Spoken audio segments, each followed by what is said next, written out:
Moi, c'est Jim Nadet Parfait. Je suis donc entrepreneur agricole, expert en accompagnement. Je suis lauréat 2017. Le programme Tony Levelou est l'un des meilleurs programmes que moi je peux le dire ici. Et après 2017, je me suis donc engagé dans l'accompagnement des jeunes porteurs de projets à saisir la même opportunité que moi j'ai saisie qui m'a permis de lancer mon entreprise. Et donc aujourd'hui, nous sommes là pour faire donc une campagne de sensibilisation pour cette meilleure opportunité africaine-là qui va s'ouvrir d'ici le 1er janvier 2023. Donc nous anticipons un peu pour donc prendre le dessus sur les autres. Et comme vous le savez, qui va aller loin aménage donc sa monture. Donc voilà à peu près ce qui nous réunit ce soir. Donc voici le programme de travail. La présentation. Après la présentation, c'est-à-dire ma présentation, je viens d'ailleurs de le faire. On va présenter le programme TEF en question et on va aussi présenter la plateforme, comment la plateforme fonctionne. Et ceci vous permettra d'être à mesure de postuler vous-même au moment opportun. Et ensuite, les astuces pour rendre sa candidature compétitive. Donc voilà à peu près notre programme de travail de ce soir. Voilà la présentation, je venais déjà de vous faire. Moi, c'est Tim Nadet Parfait, mais je suis le promoteur, le directeur exécutif de l'incubateur AgroBusiness Tchad, l'incubateur. Et c'est au nom beaucoup plus de cet incubateur que nous faisons nos séances de sensibilisation. Mais ce soir, je vous parle en tant qu'un nominé du responsable E pour le compte du Tchad. Parce qu'il y a une compétition en cours pour nominer donc, les anciens lauréats comme les ambassadeurs. Et donc ce soir, je vous parle beaucoup plus en ce titre-là. Voilà. Donc voici le programme TEF et sa mission. Donc le programme TEF est mis sur pied avec une mission donc, de soutenir les entrepreneurs africains, mettant l'accent bien sûr sur l'innovation. Parce que c'est celle l'innovation qui pourra créer donc, de la richesse. Et la première vague de financement donc, de ce programme a eu lieu en 2015. Et souvenez-vous bien, en 2015, il y avait un seul lauréat tchadien. Et en 2016, une seule lauréate tchadienne. Et ce n'est qu'en 2017 que nous étions 6 lauréats. Voilà. Actuellement, nous sommes donc, je crois que ça devait être donc la 9e édition, sinon la 8e édition. Qui se passe en ligne et plusieurs étapes avant de déclarer les lauréats. En son temps, à notre époque, c'est directement en un seul coup. C'est comme c'est une ceci. Vous envoyez vos dossiers, le résultat sort et puis vous suivez le programme pour bénéficier du financement. Mais avec donc la nouvelle plateforme, vous allez suivre plusieurs parcours avant d'arriver donc au résultat suivant. Voilà. Donc je donne un exemple ici. Parfait, Mbaye, et puis adresse mail jimnadet.parfait@gmail.com. J'entre le mot de passe et je clique rejoindre TEF. Et là, on me dit le mail existe déjà. Ça veut dire moi je vais directement aller sur connectez-vous ici. Je ne vais pas venir sur inscrivez-vous. Parce que moi, je suis déjà lauréat, donc ils connaissent mon nom, mon adresse mail existe dans ma base de données déjà. Mais vous, si c'était vous, directement, on va vous amener ici. Directement, vous allez accéder à la plateforme, on va vous envoyer un lien, vous allez partir dans votre mail pour activer votre compte. Voilà. Donc, rapidement, on a parlé déjà de téléphone. Donc, ce n'est pas un truc compliqué. Le plus compliqué sera de vos idées de projets innovants, sinon avoir des projets attrayants. Donc, on va parler des astuces pour donc rendre vos projets attrayants. Vous savez, il faut vraiment que dans vos descriptions, vous créez de la magie. La magie, c'est lorsque quand vous parlez de votre projet, la personne dit waouh. C'est ça la magie concrète. Et souvent, c'est autour des histoires, souvent, c'est autour des émotions concrètes. Il y a une jeune fille ivoirienne qui aime bien son pitch. Quand elle vient pour pitcher, elle amène une tomate, elle est dans la production des légumes bio. Elle amène une tomate, elle met sur la table, 2 tomates plutôt. Elle prend la première tomate, elle croque, elle lâche et elle commence à crier.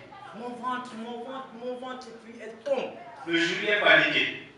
Elle se relève, elle prend la deuxième tomate, elle croque. C'est le bio, le naturel.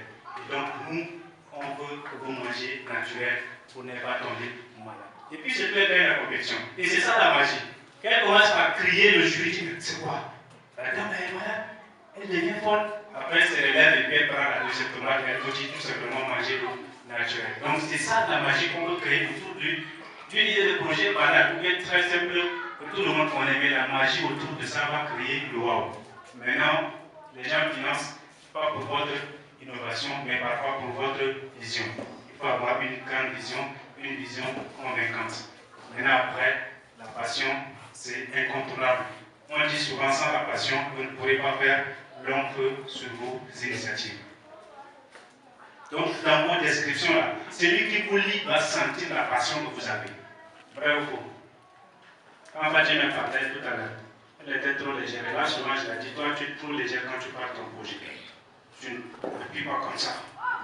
Et c'est ça qu'on sent la passion de là. Tu parles. Et souvent, c'est ce qu'on reproche aux femmes. Dans les pitchs, on dit que les femmes ne s'imposent pas trop quand elles pitchent. Ça qu'on reproche aux femmes, c'est pas moi, mais c'est les experts qui reprochent ce côté-là aux femmes. Et donc, quand tu parles de façon légère, on ne sent pas la passion, on t'élimine, alors que parfois tu as une très belle innovation. Mais on ne sent pas la passion derrière cette innovation. Et c'est ces détails-là qui vont rendre vos projets attrayants. Oui, suivant, si, hein. Et voilà, on a parlé de dev, on a parlé de comment rendre vos idées de projet attrayantes. Merci pour votre temps d'écoute. Et s'il y a des questions, je peux répondre parce que bientôt, on va entrer en 2023 et l'appel à candidature sera ouverte et vous le savez, parfois c'est 200 000 candidatures, parfois c'est 500 000 candidatures. Donc c'est une des opportunités les plus sélectives et donc nous devons nous préparer maintenant pour donc y affronter efficacement. Des questions? On te donne le micro? Ok. Ok, bonsoir à tout le monde. Je voulais savoir quel genre de projet est financé. Est-ce qu'il s'agit d'un projet agricole, de plus des projets agricoles, ou tous les projets sont plus agricoles, ou bien il y a des catégories de projets qui ne sont pas. Chez TEF, c'est presque les secteurs d'activité qui sont considérés là-bas. Mais l'agriculture a vraiment un grand part, une grande part sur l'ensemble des projets financés. Après l'agriculture, je crois, c'est l'énergie, c'est l'éducation, la santé. En tout cas, les 4 secteurs viennent en première position et puis les autres secteurs d'activité ont des petites parts. Mais l'idéal, c'est d'avoir un projet innovant et être à mesure de vendre sa vision. Sinon, c'est presque tous les secteurs d'activité, la mode, la musique, l'artisanat, en tout cas, tout est pris en compte chez TEF. Oui. Est-ce que les projets, c'est les projets pour les entreprises qui ont déjà existé ou bien je peux commencer par TEF et puis créer une entreprise après? Exactement, tu peux commencer par TEF. TEF prend les projets qui vont de 0 à 3 ans. Mais la dernière édition 2021, c'était un peu complexe. Ils ont vraiment voulu que les projets soient formels.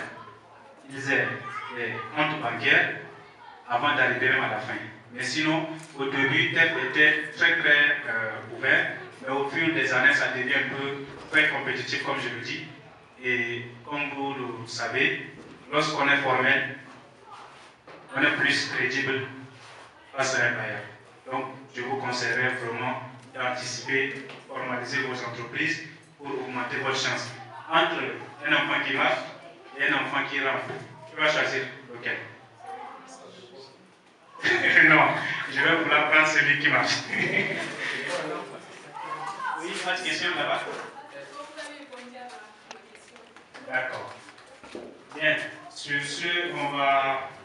S'il n'y a pas une autre question, merci si tu veux parler. Voilà, s'il n'y a pas d'autres questions, on va s'arrêter là. En tout cas, je suis honoré de vous voir si nombreux à cette séance été nominé. Je pense que je dois toujours compter sur le réseau et j'espère que à partir de maintenant, vous devenez des ambassadeurs TEF autour de moi. Donc, parlez de TEF aux gens autour de vous pour que la prochaine séance de coaching, il y ait encore plus de gens parce que généralement, les gens ont cette opportunité. Il faut que nous en parlons parce que moi je suis lauréat déjà en 2017. Yam, tu peux venir. Cyril, tu peux venir. Coach Marina, si tu peux venir. Donc, toutes ces personnes ont gagné tête. Ils ne sont pas morts. Ah, Francis, désolé. Ils ne sont pas morts. Voilà, Pierre, tu peux aussi venir. Ouais, ça, toutes ces personnes ont gagné tête. Ils ne sont pas morts. Ça veut dire que c'est une opportunité qui n'est pas à mystifier. Vous voyez ça? Donc, voilà les jeunes Tchadiens qui ont pu profiter de l'opportunité TEF. Donc, nous allons continuer à parler de TEF autour de nous pour que les autres puissent saisir cette opportunité qui est la plus transparente mais aussi la plus sélective. Merci, regardez vos places, je vous en prie. Belle fête de fin d'année. Et j'espère aussi que vous êtes rentrés avec énergie en 2023 pour donc poursuivre vos objectifs non atteints de 2022 et naturellement les nouveaux objectifs de 2023. Ben, qu'à cela ne tienne, ceux pour lesquels nous sommes réunis ici, c'est faire une séance de coaching pour la candidature TEF 2023. Beaucoup de vous connaissent déjà ce que c'est que TEF, mais on va encore reparler de ça pour nous permettre de mieux voir. Voilà. Donc ici, c'est un document qui nous a été directement envoyé par la Fondation pour donc, les campagnes de sensibilisation 2023 et pour nous permettre donc, de faire cet exercice-là de coaching afin de donc, envoyer les sciences à TEF pour la nomination du responsable. Et donc, vous voyez pour la petite histoire, la fondation ou bien le programme d'entrepreneuriat de la fondation Tony Elumelu, c'est juste un engagement de la famille Elumelu qui a décidé d'autonomiser 10 000 entrepreneurs sur 10 ans avec l'objectif de créer 1 million d'emplois et de contribuer à plus de 10 milliards de dollars de revenus de l'économie africaine. Vous voyez, depuis quelques temps, on a commencé à parler de notre communauté, c'est ça? C'est une famille qui s'est engagée à financer 10 000 entrepreneurs sur 10 ans. Donc, ils sont partis naturellement sur la base d'une communauté. Et donc, grâce à ce programme-là, les entrepreneurs qui postulent ont 3 ou 4 choses à faire. La formation en business, le mentorat, on va vous donner des mentors, et puis le capital d'amorçage de 5 000 $, plus les opportunités de réseautage. Malheureusement, beaucoup des entrepreneurs qui candidatent, ils voient directement le 5 000 $. Alors qu'il y a d'abord la formation en business qui pourra vous être utile, très utile d'ailleurs. Moi, personnellement, c'est là-bas que j'ai appris à écrire le business plan. Vous voyez? Et à notre temps, tant que ton business plan n'est pas validé, tu ne peux pas recevoir de l'argent. Et là, moi, mon business plan a été rejeté 3 fois. C'est la 4e fois qu'on a validé ça. Et c'est là que je suis arrivé à comprendre vraiment écrire le business plan. Et depuis ce jour-là, je vends des services dans ce domaine-là même. Et donc, l'appel à candidature va du 1er janvier au 31 mars 2023. Donc, le compte à rebours est lancé. Nous avons donc environ 3 mois devant nous pour travailler nos idées, les rendre d'abord innovantes avant de postuler. Vous voyez ça? Et donc, il suffit, on va voir plus tard où est-ce qu'il faut aller pour donc candidater. C'est ça? Voilà. On a le cycle qui est là, on nous appelle le cycle du programme. La date limite c'est le 31 comme je disais. Maintenant du 1er janvier au 31 mars, ça c'est l'application. La soumission, les revues, ils vont faire les revues des applications en avril. Et la formation, le mentoring va de mai à juin. Maintenant, les pitchs. Lorsque vous allez faire les formations, il y aura l'éligibilité pour faire le pitch. Donc les pitchs, la période de pitch sera ouverte de juillet à août. Et le pitch, c'est là où il faut vendre son projet là, devant donc, le jury, mais ici ça va être virtuel. Donc tu fais la vidéo de ton pitch et tu envoies ça. Maintenant de septembre à août, c'est la phase d'annonce des résultats. Donc de septembre à octobre plutôt. Et non, août à septembre bien sûr. Maintenant octobre, il y aura un forum. Il y aura un forum des lauréats certainement. Un forum en octobre et c'est à partir de novembre, décembre où les premiers bénéficiaires, les premiers capitales vont venir, suivant bien sûr, voilà, l'habilité des uns et des autres. Parce qu'après, il faut réunir les conditions comme des papiers, tout et tout. Donc ceux qui vont réunir les conditions en premier vont commencer à avoir l'argent à partir de novembre jusqu'à décembre. Donc c'est quand on va être lauréat, bien sûr. Le programme, souvent, c'est plus de 200 000 candidatures. Donc vous voyez, le cycle est là, c'est presque toute une année.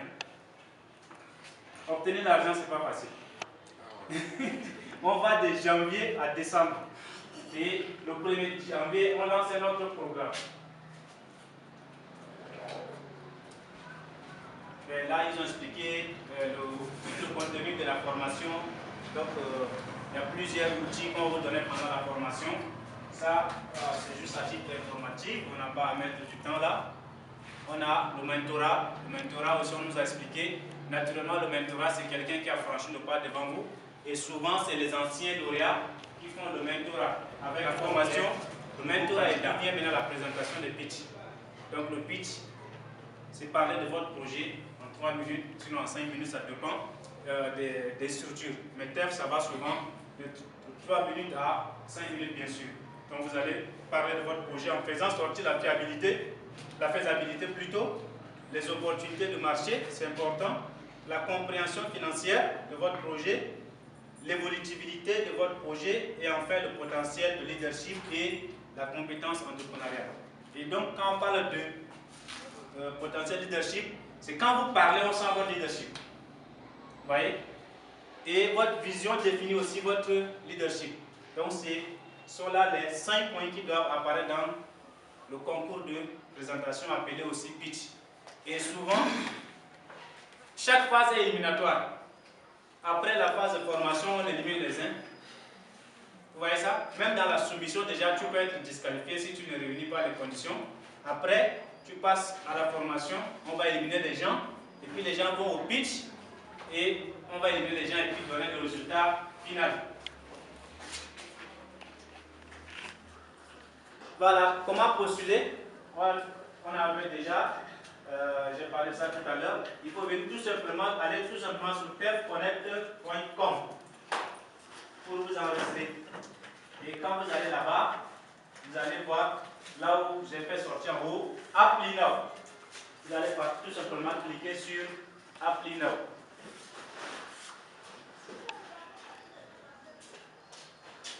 En cliquant sur Apply Now, vous allez voir création de compte. Voilà. Apply Now est là. Donc vous venez, quand vous entrez sur tefconnect.com, vous allez voir cette page-là et cliquez sur Apply Now qui va vous conduire directement sur une boîte à dialogue. Soit vous vous inscrivez, soit vous êtes déjà inscrit comme ceux qui ont candidaté l'année passée, qui ne sont pas retenus, viennent directement entrer le mail ou le mot de passe pour soumettre leur candidature. Donc voilà à peu près le programme TEF. Comment ça fonctionne? C'est un programme qui est déjà à sa 8e édition et l'objectif était de financer 10 000 entrepreneurs en 10 ans. Heureusement, sinon, fort heureusement, TEF a déjà touché 18 000 entrepreneurs. Il n'est pas encore arrivé à la fin, mais il a touché déjà 18 000 entrepreneurs. Vous voyez? Et donc ça va de la stratégie que les gars ont mis sur pied. Et donc c'est pareil pour nous les entrepreneurs. Si on a des très belles stratégies, on pourrait surpasser les résultats que nous avons donc prévus au démarrage de notre création. On peut se dire, en 10 ans, je veux devenir millionnaire. Mais si j'utilise les bonnes stratégies, je peux devenir millionnaire à 3 ans, à 4 ans, à 5 ans, à 6 ans. Tout dépendra de la stratégie et de l'approche avec laquelle vous mettez en œuvre vos projets. Et c'est pareil ici. Et pour rappel, le programme, c'est l'un des programmes les plus sélectifs. Pour le cas du Tchad, en 2015, il y a un seul lauréat. En 2016, une seule lauréate. Ce n'est qu'en 2017 qu'on était 6 lauréats. Vous voyez? Donc chaque fois où les anciens lauréats se transforment en mentor et en coach, les nombres augmentent. En 2019, il y avait 51 lauréats. En 2020, c'était beaucoup. En 2021, on a occupé même les top 5. On était, je crois, 200 pour 300. On avait surplacé le Cameroun et bien d'autres pays qui étaient souvent dans les top 5. Donc à chaque fois où la sensibilisation passe et les candidats s'approchent des anciens lauréats ou des coachs, des mentors, ça améliore donc le résultat. Chez TEF, il n'y a pas aussi un nombre spécifique pour un pays. Il n'y a que l'innovation qui prévaut là-bas. Donc, comme je disais, nous avons 3 mois pour vraiment préparer d'abord nos idées en amont, bien discuter avec les coachs et les mentors avant de les envoyer pour que nous ayons des chances de devenir donc des lauréats. En 2021, nous on a 38 lauréats sur une centaine de candidats qui étaient venus nous voir, qu'on les a accompagnés. Parmi ces 38 lauréats, on a 6 non-voyants. Vous voyez? Donc, n'utilisez pas le manque d'internet, le manque de téléphone ou d'ordinateur comme des excuses. Vous parrainez aussi, vous parrainez les activités dont on va commencer par écrire ou bien les activités déjà en vue? C'est pas nous, c'est TEF. Oui, bien. Voilà. Donc TEF va de 0 à 3 ans. Vous voyez? Donc de 0 à 3 ans, les projets sont éligibles. Si j'ai compris, c'est-à-dire les idées de projet sont éligibles comme les projets en exercice. Maintenant, il faut vraiment être à mesure de convaincre pour qu'on laisse la personne qui est en exercice pour ton idée de projet. L'autre fois, j'avais dit, entre l'enfant qui marche et l'enfant qui rampe, la première option, c'est de prendre l'enfant qui marche. Mais si l'enfant qui rampe est trop propre, est trop souriant, on va dire, bon, moi je vais prendre celui qui rampe là, parce qu'il est souriant par rapport à celui qui marche, qui est trop concentré là. Donc c'est pour dire, tu peux être en idée, mais être convaincant, plus que celui qui n'est pas qui est en exercice. Mais là aussi, ce n'est pas face aux vraies personnes qui sont en exercice, parce qu'ils ont l'expérience pour faire valoir, parce qu'ils ont des résultats pour faire valoir. Et donc toi, tu dois avoir des arguments. Et c'est dans ça où toi, tu n'as pas de résultats, mais tu dois faire des hypothèses de résultats. Et souvent, ça manque. Les gens ne font pas des hypothèses. Ils parlent, moi je suis en idée, mais ils ne font pas des hypothèses de résultats. Mais si tu es en exercice et que tu as fait des hypothèses de résultats, tu peux facilement aller. Parce que celui qui a l'exercice, lui, va mettre en premier sur la table ses résultats pour séduire. Maintenant, toi, si tu ne peux pas me dire que ben, moi, j'ai une idée, je commence de 0, mais en 9 mois, je veux faire tel chiffre d'affaires, je veux créer tel nombre d'emplois, pourquoi je dois te prendre? Alors, parce que lui, il a dit qu'il a déjà fait tel nombre de chiffres d'affaires, tel nombre d'emplois créés. Donc, je dois l'aider à créer plus d'emplois. Mais il faut que toi, tu allais me dire que moi aussi, si vous m'aidez en 9 mois, je vais faire tel chiffre d'affaires, je vais créer tel nombre d'emplois. Donc, c'est des arguments qui vont te faire gagner la chose. Et souvent, c'est ça qui manque. Alors, comme TEF a plusieurs secteurs d'activité, est-ce qu'il est permis à un candidat peut-être de se positionner sur 2 secteurs? Pas du tout. On avait déjà parlé tout à l'heure. C'est une négligence. Quand un candidat est comme ça, pour les vraies opportunités, on élimine tout simplement le candidat. C'est un candidat qui ne sait pas ce qu'il cherche.